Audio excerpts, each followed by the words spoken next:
안녕하세요. 재테크하는 아내 구채입니다. 매번 컴퓨터 앞에서만 찍다가 오늘은 좀 거실로 나와가지고 이렇게 햇빛도 잘 들어오고 해서 변화를 줘서 찍어보려고 합니다.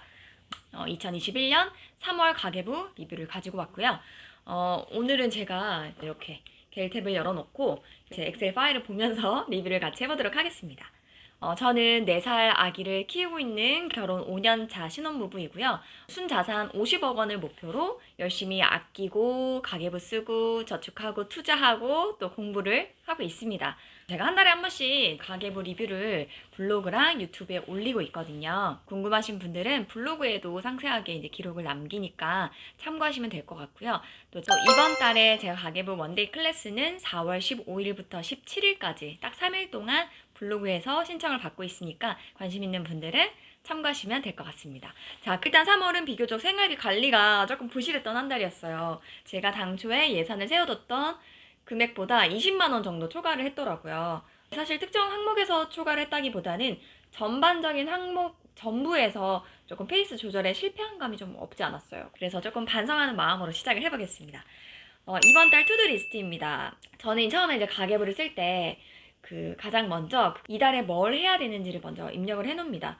이번 달에는 관리비 스페이로 할인받기가 있었고, 시부모님 생신, 제가 건강보험료가 조금 많이 나와가지고 그걸 좀 조정하기 일정이 있었고, 그리고 건강검진을 예산을 40만 원 정도로 세워놨었습니다. 또 이제 3월은 봄이니까 겨울옷을 정리하는 걸 제가 이렇게 투두 리스트를 체크를 해놨습니다. 다 잘 실행을 했는데 사실 스페이를 못했어요. 요거는 솔직히 말하면 까먹었어요. 제가 열심히 써놓고 갈비 고지서가 나와서 습관적으로 그냥 바로 이체를 해버린 거예요. 그러고 나서 아 맞다 스페이 안 했구나 라는 생각이 들어가지고 요건 4월 달에는 꼭 챙겨서 해보도록 할게요. 저희 이제 고정 지출을 디테일하게 보도록 할게요. 자, 고정 지출은 이번 달에 159만 원을 썼는데요. 관리비, 도시가스, 그리고 청소 비용, 아이 반찬 비용이 고정으로 나가고 있고, 부부 용돈이나 보험료, 통신비는 매달 같은 금액이 나가고 있어요. 쿠팡회비 제가 2,900원씩 내고 하고 있는 거, 남편이 축구 교실을 다니고 있습니다. 주 1회. 그래서 이 비용이 매달 나가고 있고요. 이번 달에 새로 할부가 추가가 됐어요. 반려동물 이제 키우고 있는데 영양제를 해외 직구로 구매를 하고 있거든요. 2개월 할부를 했기 때문에 1차 할부 비용이 4만 원 다 포함해가지고 159만 원이 나왔고요. 사실 지난달보다 고정 지출은 조금 줄었어요. 왜냐면 지난달에는 건강보험료가 사업 경비인데 이 고정 지출로 포함을 시켰었거든요. 이번에 이제 빠지면서 줄었고, 4월부터는 도시가스 비용이 아무래도 줄어드니까 날이 따뜻해져서 그거 감안하면 한 4월부터도 한 150만 원 정도 선에서 유지가 되지 않을까 싶습니다. 사실 이 중에서 아기 반찬 비용 같은 경우에는 가정에서 소득이 많이 줄거나 어떤 비상 상황이 되면 끊을 수 있는 비용이긴 해요. 그래도 고정비가 이만큼 많이 나가는구나 이렇게 경각심을 갖기 위해서 이렇게 포함을 시켜 놓았습니다. 저는 고정비 늘어나는 게 너무 싫더라고요. 자, 그럼 고정비와 변동비를 모두 합한 생활비 내역을 보겠습니다. 그래프를 보면요. 이번 달의 지출 투탑은 식비와 경조사비였고요. 그 뒤를 이어서 고정비 3총사인 주거비용, 용돈, 보험료, 그리고 일시적으로 건강비용이 많이 늘어났습니다. 그래프로 보면 우리 집이 어디에 돈을 많이 쓰는지, 어느 곳에 비중을 많이 두든지 한눈에 볼 수 있어서 그 점이 좋은 것 같아요. 자, 항목별로 한번 디테일하게 볼게요. 먼저 주거비용은 42만 원을 썼습니다. 관리비는 매달 17만 원 전후로 나오더라고요. 근데 아직은 에어컨은 안 트니까 여름 외에는 변동폭이 크지 않을 것 같고요. 도시가스는 한겨울에는 10만 원 초반대까지 나왔었는데 지금 서서히 줄어들고 있습니다. 이번 달엔 7만 1,000원이 나왔는데 이제 4월에는 더 많이 줄어들겠죠. 그리고 이모님 청소 횟수가 원래는 이제 2주에 한 번씩 도움을 받는데 이 3월에는 이제 5주가 껴가지고 딱 3번이 잡혔어요. 그래서 평소보다 6만 원 정도 늘어나서 18만 원이 잡혔습니다. 자, 식비는 예산보다 8% 초과해서 한 65만 원 장당을 썼습니다. 이 식자재 45만 원 중에서 아이 반찬 13만 원이 포함이 되고요. 근데 솔직히 아이 반찬을 고려해도 이번에 식자재 장을 너무 많이 본 것 같긴 해요. 보통 40만 원을 잘 넘진 않는데 이번에 좀 많았었고, 또 4월은 나들이 때문에 외식이 많아질 수밖에 없거든요. 그래서 이번 달에는 이 식자재 장 보는 횟수를 좀 조절하려고 하고 있습니다. 또 제가 평소에는 집밥을 자주 하지만 한 달에 한 번은 좋은 곳에서 이제 외식을 하거든요. 근데 이번 달에 시부모님 생신이 있으셨어요. 평소에는 이런 이벤트가 없으면 저희가 괜찮은 곳을 찾아서 가는데 이번 달은 어차피 부모님 모시고 좋은 식당에 갈 예정이었으니까 그 식사값 중에서 절반은 저희가 외식비로 처리를 했습니다. 성인 넷이서 20만 원 넘게 나왔는데 부모님 식사값은 경조사비로 처리를 하고 저희 부부의 식사값은 이제 외식비로 처리를 한 거죠. 또 아침 대용으로 빵을 종종 먹다 보니까 이제 카페 제과 28,000원이 나왔는데요. 저희 한 주 1회 이상은 거의 사는 것 같아요. 요거는 한 2만 원 전후로 계속 유지가 될 것 같습니다. 자, 생활용품은 이번 달에 종량제 봉투랑 펌핑 치약. 여러분 펌핑 치약 써보셨어요? 저 이번에 처음 써봤거든요. 기존에는 짜서 쓰는 치약을 쓰다가 이게 손으로 펌핑을 하면 이렇게 쭉 나오는 거예요. 되게 편하더라고요. 치약 짜는 걸로 부부가 다툴 일이 없습니다, 여러분. 또 건전지. 아이 키우는 집이라서 건전지 소모량이 많거든요. 지난달에는 생활용품을 한 10,000원대로 썼는데 이번 달엔 예산 5만 원이 부족했네요. 왜 이런 생활용품을 한꺼번에 다 똑 떨어질까요? 꾸민 데는 남편 운동복 그 바지 반바지 산 거 3만 원 빼고는 사실 다 제 옷을 샀습니다. 반성을 해야 돼요, 그죠? 이거 안 써도 되는 돈인데 봄 되면 너무 그 옷 사고 싶은 욕구가 커지는 것 같아요.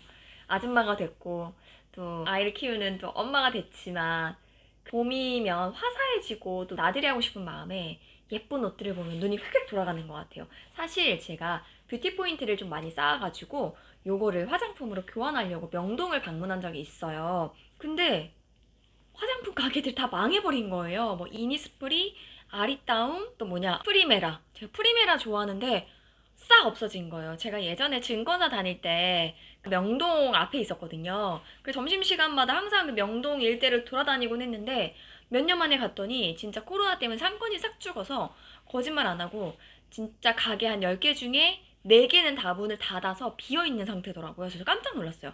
화장품 가게들도 거의 많이 문을 닫았습니다. 화장품 교환은 못하고 옷을 사버렸네? 이게 뭐야? 그리고 저희 집이 신촌 2대 뭐 그쪽 인근인데 나가다가 또 화산 옷을 보니까 또 그걸 못 참고 결제를 하고 있네요. 아무튼 근데 보모 너무 예쁘잖아요, 여러분. 사실 이것도 3월에 산 겁니다. 백화점에 갔는데 그 매대 상품 같은 거 있잖아요. 10,000원에 파는 거예요, 요거를. 재질도 너무 괜찮은데 그래서 안 살 수가 없었죠. 보여드릴까요? 여러분? 머리에서 안 보이시죠? 이게 제가 파스텔 톤인데 갑자기 이거 뭐야? 만족스러운 소비를 했다고 생각은 하지만 그래도 예산을 초과했으니까 4월에는 좀 조절을 해보도록 하겠습니다. 이달의 교훈. 돈을 안 쓰려면 애초에 외출을 하면 안 된다. 자, 건강은 이번 달 예산 자체가 40만 원으로 잡았어요. 왜냐면 건강검진은 예정돼 있었고요. 가성비 좋은 병원을 많이 찾았죠. 이 종합건강검진이 무조건 싸다고 좋은 것도 아니고 비싸다고 또 막 좋은 것도 아니에요. 가격 대비 검사 항목들을 잘 봐야 돼요. 평일에 방문을 하면 비용이 좀 저렴하거나 검사를 한두 가지 추가해주는 그런 병원들이 많아요. 그래서 저는 공덕에서 받았고요. 제로페이가 되는 곳이었어요. 그래서 서울사랑 상품권을 제가 갖고 있거든요. 그거 10% 할인 적용되는 것까지 다 확인하고 제가 방문을 했죠. 사실 검진 비용 자체가 많이 나오진 않았어요. 약 32만 원 정도 나왔는데 제가 이제 위내시경을 하고 나서 한 일주일 정도 약 먹고 치료가 필요하다는 이제 소견이 있어가지고 의도치 않게 또 병원비와 추가적인 약제비가 들어갔어요. 또 제가 이래저래 3월에 좀 몸이 안 좋은 상황이어서 여성 종합 영양제 3개월치를 구입을 했고요. 또 아기 것도 영양제 떨어진 거 보충하고 또 석류즙이 여성에게 너무 좋다고 해가지고 그거를 사서 먹고 있습니다. 좋더라고요. 신랑 영양제는 지인에게 또 선물을 받았어요. 그래서 그걸로 잘 방어를 했습니다. 건강에 좀 신경을 쓰느라고 지출이 좀 많았던 한 달이었어요. 개발 문화 비용 예산에 거의 맞춰서 쓰긴 했습니다. 일단은 신랑 축구 교실이 6만 원인데요. 조만간 한 7만 원 정도로 인상 예정이라고 하더라고요. 어쨌든 3월은 6만 원이 나갔고 어린이 뮤지컬 정글북이라는 공연을 봤는데 서울 금천구에서 이걸 하더라고요. 네, 어린이 전용 극장에서 이제 하는 거였는데 괜찮았습니다. 그리고 남편이랑 영화 미나리를 감상을 했어요. 이날 아이 맡기고 데이트 삼아서 영화 관람을 정말 오랜만에 하고 왔습니다. 잔잔한 영화보다는 로맨틱 코미디나 액션 이런 게 좋더라고요. 자동차는 이번 달에 7만 원 정도 썼는데요.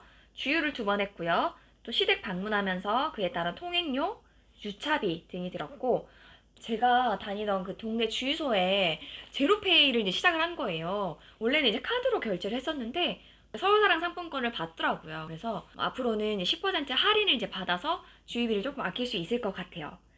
그리고 차량 에어컨 필터 교체 비용이 추가로 들었고요.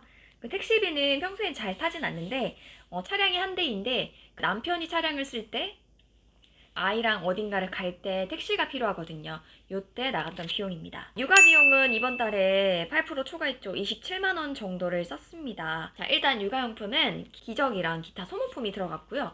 아기가 촬영 일자 기준으로 이제 28개월이 됐네요. 아직까지 기저귀를 떼지 못해가지고 뗄 생각이 1도 없어요, 지금. 억지로 시키진 않고 있는데 여름쯤에는 기저귀를 완벽히 떼가지고 이 기저귀 값이 좀 없어졌으면 좋겠어요.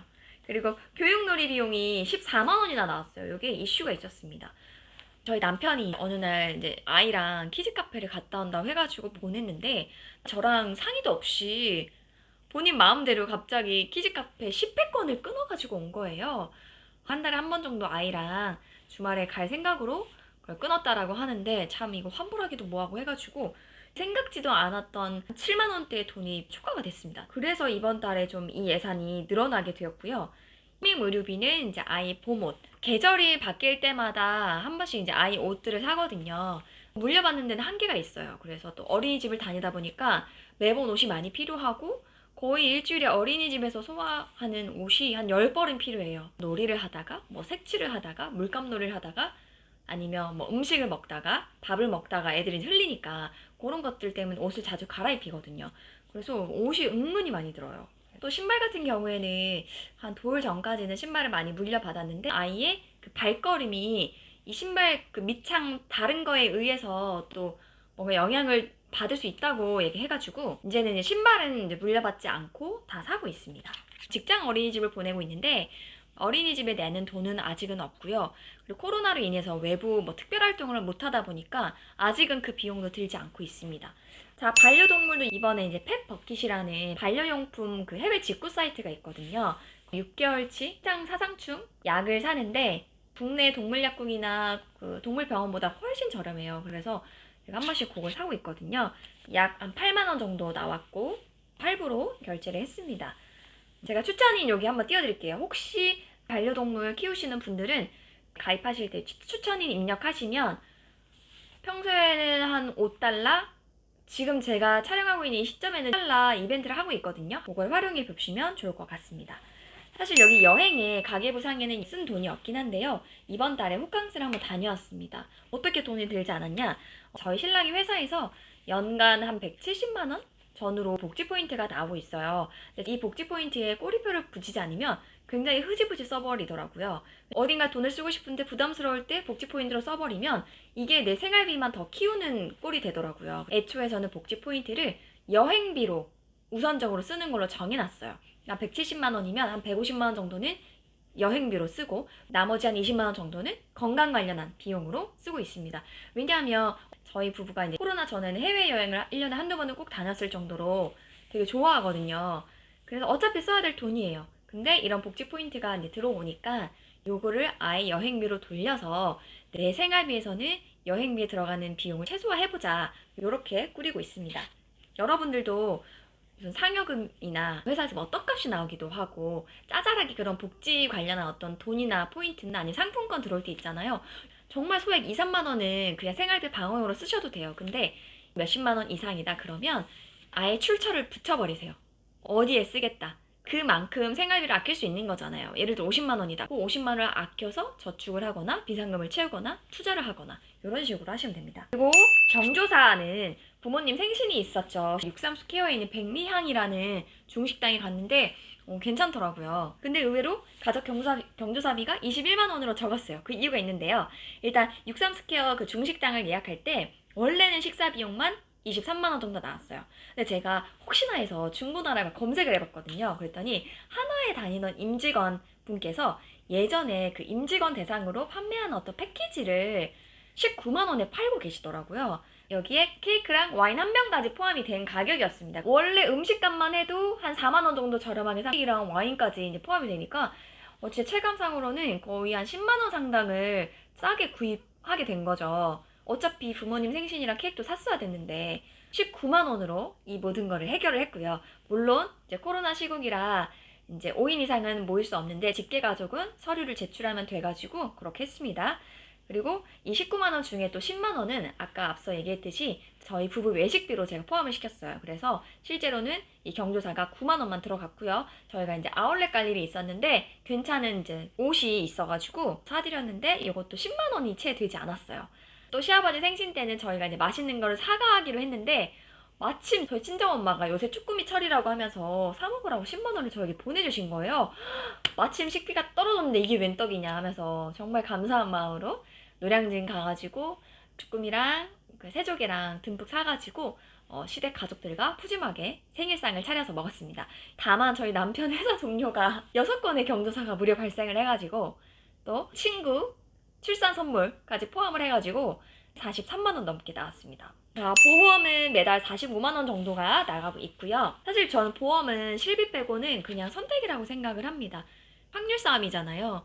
내가 보험료를 많이 내고도 병에 걸리지 않고 건강하게 살다가 죽을 수도 있고, 내 건강을 맹신하고 하나도 가입하지 않았는데 젊은 나이에 내가 무슨 암에 걸릴 수도 있고 아니면 어떤 사고 날 수도 있고 모르는 거거든요. 다만 보험이 없음으로 인해서 제가 일상생활에서 어떤 불안함을 느끼는 게 싫더라고요. 차라리 그 보험료 값을 치르고 평온함을 얻었어요. 요거는 뭐 선택이니까 참고 삼아서 들으시면 될 것 같고요. 우리는 매달 5만 원대가 나옵니다. 3인 가구 통신비가 어떻게 5만 원밖에 안 나오냐? 저는 일단 가족 결합이랑 그 선택약정 25% 할인을 받고 있고 단말기는 할부로 사지 않고 거의 공기계를 거의 중고로 삽니다. 79,000원짜리 요금제를 실제로는 한 35,000원, 36,000원 정도로 쓰고 있고요. 또 TV를 안 보니까 비용이 나가지 않고, 자세한 거는 최근에 제 블로그에 통신비 내용을 올렸습니다. 궁금하신 분들은 그거 참고하시면 될 것 같아요. 이번 달 비상금 지출은 없었습니다.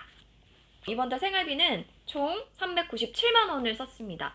아이 기준으로는 52만 원 정도. 여기 육아용품, 아기 반찬, 보험료, 병원비, 영양비 이런 거 다 포함된 금액이고요. 없는 신혼부부라면 부부 기준으로 345만 원 정도를 쓴 걸로 보시면 되겠습니다. 조금 조절을 못한 부분이 있어서 반성이 많이 되더라고요. 4월에는 조금 더 나은 리뷰가 될 수 있도록 저도 좀 신경 써서 지금 살고 있습니다. 제가 오늘 준비한 가계부 영상은 여기까지고요. 지금 4월 15일부터 17일까지 3일 동안 블로그에서 가계부 재테크 원데이 클래스를 운영을 하고 있습니다. 관심 있는 분들은 링크 타고 오세요. 그럼 저는 다음에 또 만날게요. 여러분 부자 되세요. 안녕.